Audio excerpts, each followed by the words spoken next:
শুভ সন্ধ্যা বন্ধুরা। আজ হলো ২৪ ফেব্রুয়ারি, ১১ ফাল্গুন, সোমবার। আজকের সন্ধ্যার বিশেষ বিশেষ খবরগুলি হলো: হেডফোনে লুকিয়ে মারাত্মক বিপদ। তরুণ প্রজন্মের মধ্যে সাধারণ হেডফোন বা ব্লুটুথ হেডফোন ব্যবহারের প্রবণতা বাড়ছে। অল্প বয়সে কান শেষ, পরামর্শ কেন্দ্রের। বিস্তারিত থাকবে প্রতিবেদনে। রাজ্যে আলোড়ন সৃষ্টি করা ইউএসটিএমের মাহবুবুল হক মামলা আবার উঠল আদালতে। পৃথক মামলায় ৭ দিনের রিমান্ডের আবেদন শ্রীভূমি অর্থাৎ করিমগঞ্জ পুলিশের। আগামীকাল হবে সিদ্ধান্ত। আজ প্রধানমন্ত্রী নরেন্দ্র মোদী পিএম কিষাণের ১৯তম কিস্তির টাকা প্রদান করলেন কৃষকদের অ্যাকাউন্টে। কোটি কোটি কৃষকরা অ্যাকাউন্টে পেয়েছেন ২,০০০ টাকা করে। মহাকুম্ভে পুণ্য স্নান করাতে এনে স্ত্রীকে খুন করে সন্তানদের বলেছিলেন মহাকুম্ভে হারিয়ে গিয়েছে মা, ছেলের জন্যই ধরা পড়লেন বাবা। সুনাইয়ে ১০০% দুর্নীতিমুক্ত না হলেও গ্রামে উন্নয়নের পরিবেশ তৈরি হয়েছে, বললেন বিধায়ক করিমউদ্দিন বরভূইয়া। চাঞ্চল্যকর শিশু ধর্ষণ কাণ্ড। নতুন রামনগর থেকে যুবককে গ্রেফতার কর্ণাটক পুলিশের। সুড়ঙ্গের ভেতরে আটকে পড়েছেন ৮ শ্রমিক, চলছে উদ্ধার কাজ। অখিল গগৈয়ের স্ত্রী সুন্দরী তরুণী মিস ইন্ডিয়া মন্তব্যের পর ক্ষমা চাইলেন মৌলানা বদরুদ্দিন আজমল। এবং শেষ খবরটি, কংগ্রেসের জন্য ভালো খবর আসছে, বললেন বরহলার বিধায়ক মিসবাহুল ইসলাম লস্কর। তাহলে বিস্তারিত খবরে যাওয়ার আগে অবশ্যই ভিডিওটিতে একটি লাইক করে চ্যানেলটি সাবস্ক্রাইব করে পাশের বেল আইকনটি বাজিয়ে রাখবেন এবং ফেসবুক পেজটি ফলো করে ভিডিওটি অবশ্যই শেয়ার করবেন, যাতে সঠিক তথ্যগুলো সবার কাছে পৌঁছাতে পারে। এবার শুনুন আজকের খবরগুলির বিস্তারিত। প্রথম খবর, হেডফোনে লুকিয়ে মারাত্মক বিপদ, পরামর্শ কেন্দ্রের। তরুণ প্রজন্মের মধ্যে সাধারণ হেডফোন বা ব্লুটুথ হেডফোন ব্যবহারের প্রবণতা বাড়ছে, আর এখানেই লুকিয়ে রয়েছে বিপদ। এর ফলে তরুণদের শ্রবণ শক্তি কমে যেতে পারে অল্প বয়সে, আবার আরও গুরুতর সমস্যা হতে পারে। এই অবস্থায় দিনে কতক্ষণ হেডফোন ব্যবহার করা উচিত অথবা হেডফোনের শব্দের মাত্রা কত হওয়া উচিত, সে বিষয়ে পরামর্শ দিয়েছে কেন্দ্রীয় স্বাস্থ্য মন্ত্রক। সেই পরামর্শ সব রাজ্যের মুখ্য সচিব এবং স্বাস্থ্য প্রতিষ্ঠানের অধ্যক্ষদের কাছে পাঠানো হয়েছে। মন্ত্রকের পরামর্শে জানানো হয়েছে, লাগাতার হেডফোন ব্যবহার করলে সেক্ষেত্রে শ্রবণ ক্ষমতা কমতে পারে, এমনকি টিনাইটাস বা কানে সবসময় বো বো আওয়াজ শোনার মতো সমস্যা দেখা দেয়। বয়স ২৫ বছর পেরোনোর আগে শ্রবণ শক্তি মারাত্মকভাবে কমে যাচ্ছে বহু তরুণের। পরামর্শে বলা হয়েছে, উচ্চস্বরে এবং দীর্ঘক্ষণ হেডফোন ব্যবহার করলে কানের আরও মারাত্মক ক্ষতি হয়। এই সমস্যা প্রতিরোধে পরামর্শে বলা হয়েছে, দিনে ২ ঘন্টার বেশি হেডফোন বা ব্লুটুথ ডিভাইস ব্যবহার করা যাবে না। স্বাস্থ্য মন্ত্রকের ১০ দফা সুপারিশে বলা হয়েছে, এই যন্ত্রের শব্দের মাত্রা কোনোভাবে ৫০ ডেসিবেলের বেশি করা যাবে না। রাজ্যে আলোড়ন সৃষ্টি করা ইউএসটিএমের মাহবুবুল হক মামলা আবার উঠল আদালতে। পৃথক মামলায় আবার ৭ দিনের রিমান্ডের আবেদন শ্রীভূমি অর্থাৎ করিমগঞ্জ পুলিশের। মাত্র ৪৮ ঘন্টা আগে গৌহাটি থেকে গ্রেফতার করে আদালতে তোলা হয়েছিল মাহবুবুল হককে। পৃথক মামলায় এবার ৭ দিনের রিমান্ড চেয়ে আদালতে আবেদন পুলিশের। আজ অর্থাৎ সোমবার ফের ৭ দিনের রিমান্ড চাইল পুলিশ। হাই প্রোফাইল মাহবুবুল হক মামলা আজ আবার উঠল করিমগঞ্জ আদালতে। জানা গেছে, আগামীকাল বিকেল ৩টার মধ্যে পুলিশকে মেডিকেল রিপোর্ট জমা দিতে বলেছে আদালত। তারপরই সিদ্ধান্ত নেওয়া হবে রিমান্ড দেওয়া হবে কিনা। প্রধানমন্ত্রী নরেন্দ্র মোদী আজ বিহার থেকে পিএম কিষানের 19তম কিস্তির টাকা ট্রান্সফার করলেন কৃষকদের অ্যাকাউন্টে। আজ কোটি কোটি কৃষকের অ্যাকাউন্টে ঢুকেছে পিএম কিষানের 19তম কিস্তির 2000 টাকা। প্রধানমন্ত্রী নরেন্দ্র মোদী বিহারের ভাগলপুর সফর উপলক্ষে বিহারের জমি থেকে দেশের কৃষকদের 22,000 কোটি টাকা ট্রান্সফার করেছেন। প্রধানমন্ত্রী নরেন্দ্র মোদী বলেন, দেশের কোটি কোটি কৃষকের কাছে প্রধানমন্ত্রী কিষাণ নিধি যোজনার 19তম কিস্তি পাঠানোর সৌভাগ্য হয়েছে। মাত্র এক ক্লিকে কৃষকদের অ্যাকাউন্টে প্রায় 22,000 কোটি টাকা পৌঁছেছে। অখিল গগৈয়ের স্ত্রী সুন্দরী তরুণী মিস ইন্ডিয়া মন্তব্যের পর ক্ষমা চাইলেন মৌলানা বদরুদ্দিন আজমল।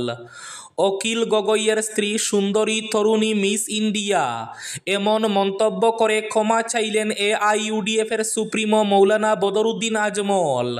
তার এমন অপমানজনক মন্তব্যে ক্ষুব্ধ হয়ে মামলা ঠুকল রাইজোর দল। বদরুদ্দিন আজমলের মন্তব্য রাজ্যের রাজনীতিতে আলোড়ন সৃষ্টি করেছে। অখিল গগৈয়ের স্ত্রী গীতাশ্রী তামুলিকে নিয়ে অশালীন মন্তব্য করেছিলেন আজমল।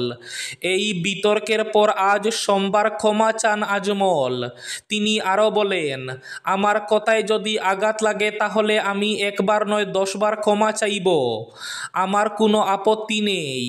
বদরুদ্দিন আরও বলেন, আমি অপমান করতে চাইনি, কিন্তু সংবাদ মাধ্যম কেন এমন করছে আর কেনই বা এটা ইস্যু করছে তাও বুঝতে পারিনি। আমি নারীদের সম্মান করি। রবিবার সাংবাদিকদের এক প্রশ্নে দল সুপ্রিমো বলেন, অখিল গগৈর স্ত্রী বুড়ো, কেন মুখ্যমন্ত্রী এর পেছনে লেগেছেন? বুড়ি কেন বললেন সাংবাদিকরা ধরলে? তিনি বলেন, সুন্দরী তরুণী মিস ইন্ডিয়া অখিল গগৈর স্ত্রী। এরপরই তোলপাড় শুরু হয় রাজনৈতিক মহলে। এক চাঞ্চল্যকর ধর্ষণ কাণ্ড। নতুন রামনগর থেকে যুবককে গ্রেফতার করল কর্ণাটক পুলিশ। শিশু ধর্ষণের অভিযোগে সুনাইয়ের নতুন রামনগর 4র্থ খণ্ডের যুবককে গ্রেফতার করল কর্ণাটক পুলিশ। রবিবার অসম পুলিশের সহযোগিতায় ইমরান হোসেন লস্কর নামের যুবককে তার বাড়ি থেকে গ্রেফতার করে কর্ণাটক পুলিশ। অভিযোগ মতে বছর 24-এর ইমরান হোসেন বেঙ্গালুরুতে এক বিবাহিত মহিলার সঙ্গে সম্পর্কে জড়িয়ে পড়ে। ওই মহিলার অভিযোগ, 2 দিন আগে তার 8 বছরের শিশু কন্যার সঙ্গে কুকর্ম করে ইমরান বাড়িতে চলে আসে। ওই মহিলা সামাজিক মাধ্যমে এই জঘন্য কর্মকাণ্ডের কথা তুলে ধরেন। তিনি বলেন, ইমরান অবিবাহিত পরিচয় দিয়ে তার সঙ্গে সম্পর্কে জড়িয়ে পড়ে এবং সে বাড়িতে না থাকার সুযোগে তার মেয়ের সঙ্গে কুকর্ম করে পালিয়ে যায়। এরপর তিনি বেঙ্গালুরু পুলিশে মামলা দায়ের করেন। জানা যায়, শনিবার বেঙ্গালুরু থেকে ইমরান নতুন রামনগরের বাড়িতে পৌঁছে এবং রবিবার কর্ণাটক পুলিশ পৌঁছে তার বাড়ি থেকে তাকে গ্রেফতার করে। ইমরান হোসেনের পরিবারে রয়েছেন স্ত্রী এবং 3 বছরের এক শিশু। ধর্ষণের অভিযোগের পরিপ্রেক্ষিতে কর্ণাটক পুলিশ কাছাড়ে পৌঁছে রবিবার তাকে আটক করে সুনাই থানায় সমঝে দেয়। সোমবার ইমরানকে আদালতে তোলার পর কর্ণাটক পুলিশ তাদের হেফাজতে নেবে বলে জানা গেছে। এই ঘটনায় গোটা এলাকায় চাঞ্চল্য সৃষ্টি হয়েছে। মহাকুম্ভে পুণ্য স্নান করাতে এনে স্ত্রীকে খুন। স্ত্রীকে খুন করে সন্তানদের বলেছিলেন মহাকুম্ভে হারিয়ে গিয়েছে মা, ছেলের জন্যই ধরা পড়লেন বাবা। লক্ষ লক্ষ পুণ্যার্থীর মতো মহাকুম্ভ মেলায় পুণ্য স্নান করতে প্রয়াগরাজে গিয়েছিলেন দিল্লির বাসিন্দা অশোক এবং মীনাক্ষী বাল্মীকি। ত্রিবেণী সঙ্গমে পৌঁছে স্ত্রীর সঙ্গে ছবি এবং ভিডিও রেকর্ড করে সোশ্যাল মিডিয়াতে পোস্ট করেছিলেন অশোক। পরের দিন ভোরে তাদের পুণ্য স্নান করার কথা ছিল, কিন্তু পরদিন সকালে তিনি বাড়িতে ফোন করে সন্তানদের জানিয়েছিলেন তাদের মা হারিয়ে গিয়েছে। এই খবর পেয়ে মীনাক্ষীর ছেলে আর দিল্লিতে বসে থাকতে পারেনি। 21 ফেব্রুয়ারি তিনি মাকে খুঁজতে প্রয়াগরাজে চলে এসেছিলেন। যোগাযোগ করেছিলেন পুলিশের সঙ্গে। ঝান্সি পুলিশকে তার মায়ের একটি ছবিও দেখিয়েছিলেন তিনি। ছবিটা দেখেই নড়েচড়ে বসেছিল পুলিশ। গত কয়েকদিন ধরে এক মহিলার খুনের মামলার তদন্তে নেমে তারা কোনো কুল কিনারা পাচ্ছিল না। মীনাক্ষীর ছেলেকে পুলিশ প্রয়াগরাজের এক মর্গে নিয়ে গিয়েছিল। সেখানে যে মহিলার মৃতদেহটি ছিল সেটি তার মায়ের বলে শনাক্ত করেন মীনাক্ষীর ছেলে। কিন্তু কে মারল তার মাকে? আগে থেকেই সিসিটিভি ফুটেজ পরীক্ষা করে এক ব্যক্তিকে সম্ভাব্য খুনি হিসাবে শনাক্ত করেছিল পুলিশ।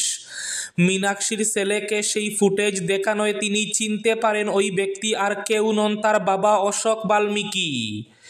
এরপর পুলিশ ছেলেকে দিয়ে ফোন করায় অশোককে। তিনি আসতেই তাকে গ্রেফতার করে পুলিশ। পুলিশের জেরার মুখে স্ত্রীকে খুনের কথা স্বীকার করেন তিনি।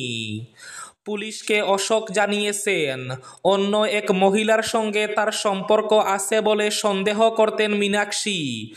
এ নিয়ে প্রায়ই তাদের মধ্যে ঝগড়া হতো। নিয়মিত এই অশান্তিতে ক্লান্ত হয়ে পড়েছিলেন অশোক। মীনাক্ষী থেকে মুক্তি পেতে চেয়েছিলেন আর তাই কাণ্ড ঘটিয়েছেন তিনি।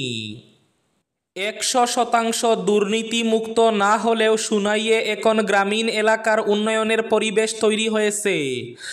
আজ দুপুরে সোনাবাড়ি ঘাট জিপির অন্তর্গত দনেহরি তৃতীয় খণ্ডের গজালি নালার পাশে মাটির বাঁধ উদ্বোধন করে এই মন্তব্য করেছেন বিধায়ক করিমউদ্দিন বরভূইয়া।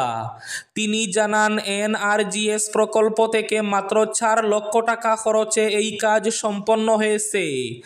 আগে সুনাইয়ে গ্রামোন্নয়ন কাজের নামে অর্থ লুটপাট করা হয়েছে। তিনি বিধায়ক নির্বাচিত হওয়ার পর গ্রামোন্নয়নের অর্থ সঠিকভাবে বাস্তবায়নের প্রচেষ্টা করেছেন। তাই এখন কাজ দেখা যাচ্ছে।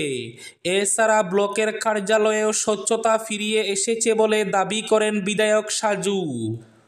সুড়ঙ্গের ভেতরে আটকে পড়েছেন 8 শ্রমিক, চলছে উদ্ধার কাজ।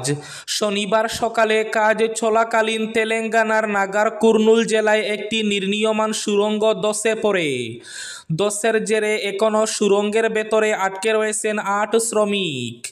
NDRF এবং SDRF-এর একটি দল উদ্ধার অভিযানে নামলেও ভেতরে থাকা ধ্বংসস্তূপের কারণে কাজে যথেষ্ট বেগ পেতে হচ্ছে। শ্রমিকদের উদ্ধারে সেনাবাহিনীকেও নামানো হয়েছে।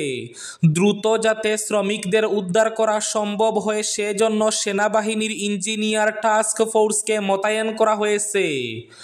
উদ্ধারকারীরা জানিয়েছেন প্রায় 200 মিটার অংশ ধ্বংসস্তূপে ভরা। যতক্ষণ এই ধ্বংসস্তূপ সরানো হবে না ততক্ষণ আটকে পড়া শ্রমিকদের সঠিক অবস্থান খুঁজে বের করা এবং তাদের উদ্ধার করা সম্ভব হবে না। এবার শেষ খবরটি। কংগ্রেসের জন্য ভালো খবর আসছে বললেন মিসবাহুল ইসলাম লস্কর। আপনারা অপেক্ষা করুন, কংগ্রেসের জন্য ভালো খবর আসছে। 2026-এ অসমে কংগ্রেস ক্ষমতায় ফিরছে বললেন বরখলার বিধায়ক মিসবাহুল ইসলাম লস্কর। তিনি কংগ্রেস কর্মীদের মনোবল না হারিয়ে বিজেপি সরকারের জনবিরোধী নীতির প্রতিবাদে সোচ্চার হওয়ার আহ্বান জানান। বরখলার ডলুতে অসম প্রদেশ কংগ্রেস নির্দেশিত উঠোনে উঠোনে কংগ্রেস কর্মসূচির সভায় বক্তব্য রাখতে গিয়ে এই মন্তব্য করেন মিসবাহুল ইসলাম লস্কর।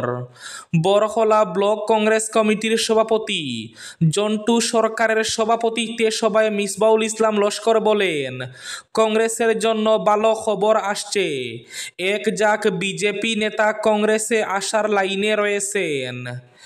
এই ছিল আজকের সন্ধ্যার বিশেষ খবরগুলি। ভিডিওটি অবশ্যই লাইক করে শেয়ার করে দেবেন।